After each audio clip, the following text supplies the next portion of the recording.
Hello, this is Julian with Coffee Reviews, and today we will be reviewing the Egata Beshu wash processed Ethiopia from Nomad Coffee. And there's the bag right there. And Nomad, based out of Barcelona, Spain, and this coffee right here was featured in our most recent blind taste test rankings video as part of a viewer subscriber recommendation suggestion series, where it did finish third place out of 6 coffees on that day. And Nomad was a suggestion to us by Christopher, so shout out to and thank you to Christopher for the suggestion. And this is the second Nomad coffee that was featured in that blind taste test rankings video. We did a review on their Rwanda earlier, so I'm looking forward to discussing another coffee from Nomad. This right here is day 45 of this coffee. And this one was brewed through the AeroPress, and we'll get into why that is later, but the recipe we went with was actually an AeroPress one, a 16:1 water to coffee ratio at 205 degrees Fahrenheit through the AeroPress, which has a more fine grind than even a V60, and this is a European light for the roast profile. So with that out of the way, let's go ahead and start discussing this coffee. Day 26, that blind taste test rankings day, and I'll be completely honest, it did underwhelm a little bit. So going into that video, this was the coffee I had the highest expectation for. It's the coffee that sounded the most like my type of coffee. If I could put 2 flavor notes on a bag of coffee, peach and white flowers would very much be up there on my selections. But it was a little mild, slightly floral, but not too much to take away from this first experience. So I think it was a victim of expectation from that first try, and as a result, it was just a kind of an okay first impression. Day 29 ran it through the Chemex, and it was a lot cleaner, a little bit more structured of a cup of coffee, a little more vibrant, but for the most part still relatively tame. Most distinct thing was the slight stone fruit, but nothing overly pronounced at this time either.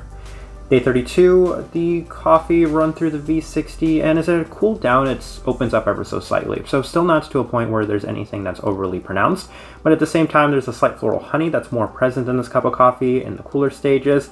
Interesting and distinct herbal taste to the cup of coffee that I wasn't necessarily the biggest fan of, and I couldn't quite put my finger on it. And then when I read the descriptor on the bag, they said mint on there, and I'm like, okay, yeah, that makes a lot of sense. It's a little bit of this minty taste to it, just okay overall. Day 35, coffee was a little bit more overly honey-like, and I want to kind of explain this in the same sense that I explained the previous Nomad coffee. This coffee, for the most part, is pretty tame just overall, and you're getting slight things that are a little bit maybe more distinct because of how tame the cup is overall. So as a result, this honey, which wasn't necessarily overly pronounced, just felt more pronounced because everything else in the cup of coffee was so light and delicate. Anything else? Slight bit of honey bitterness to it. The honey was a little bitter too. As the coffee had cooled down, it becomes very direct and structured still, pretty straightforward. Day 38, the coffee continues to remain slight. I'm alternating between Chemex and V60, and I'm not finding anything that I'm necessarily enjoying, adjusting temperatures higher or lower, adjusting grinds, and I just couldn't find anything that I was really happy with. Still pretty clean cup. Light honey, both in the initial stages as well as the finish, and I kind of want to touch on that finish because I find it funny. Like, the honey is there, but it doesn't last very long. So you are drinking the cup of coffee, you'll get a little bit of honey, and then it'll just disappear. And it's got one of the quickest finishes I've had.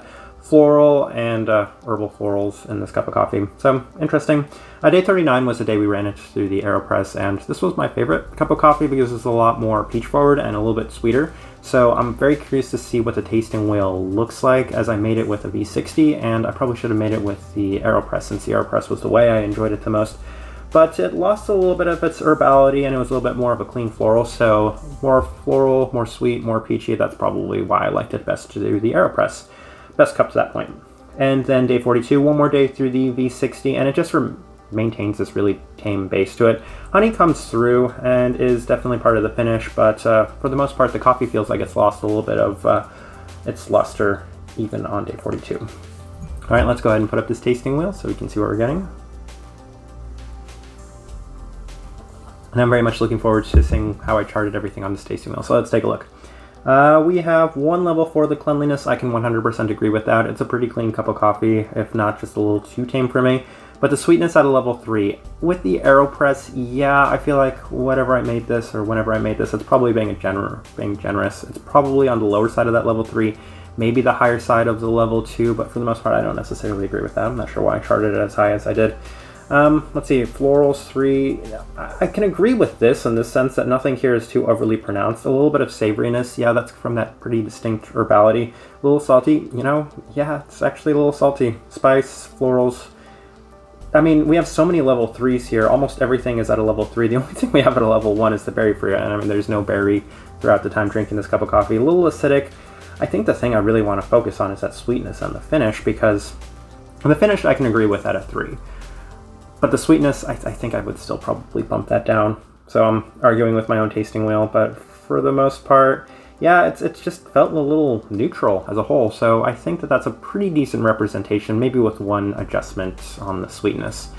My overall thoughts and impressions of this coffee, you know what it reminded me of the entire time I was drinking it reminded me of some of the Kopi coffees that I haven't necessarily been the biggest fan of because they're a little too delicate and tame, and it reminded me of some calendar coffees which were very honey forward. I mean, this is a really tame and delicate but honey forward cup of coffee, and as a result, given I think it was a huge victim of expectations. I went into this thinking that this was going to be one of the most amazing cups of coffee I'd had the entire year, maybe an early contender to finish as one of my favorite cups of coffee of the year, but it just was a sticking point for me on the sweetness. This coffee just didn't have the sweetness that I was necessarily hoping for.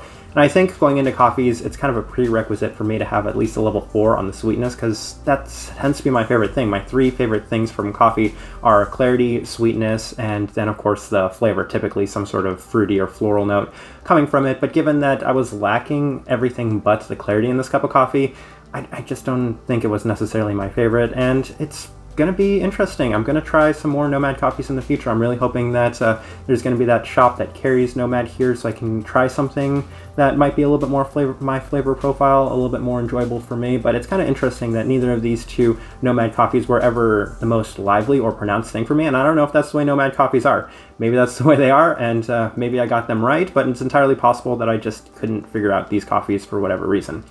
Type of person I would suggest this coffee to, I mean, it's still pretty clean, so keep in mind a very distinct clarity. If you like honey, it's got a lot of honey in abundance, and it's got some very delicate just characteristics to it as a whole. I put the body at a level 3, okay, and it still has a little bit of body to it somehow as well, so keep all of those factors in mind, as I think that there is, I mean, Nomad's popular for some reason, and it's on me for not being able to figure out why that is, but hopefully I'll be able to figure that out in the future. I think that's kind of the best way I can leave this review. If you by chance had an opportunity to try this coffee or anything else from Nomad, we'd love to know your thoughts and impressions of them as well. If maybe some of their other coffees are a lot sweeter, as I didn't necessarily find either of these two coffees to be the sweetest out there. If you're enjoying the content, give this video a like, subscribe if you're not already subscribed. This right here has been a review of the Egata Beshu wash processed Ethiopia from Nomad Coffee. Thank you for watching.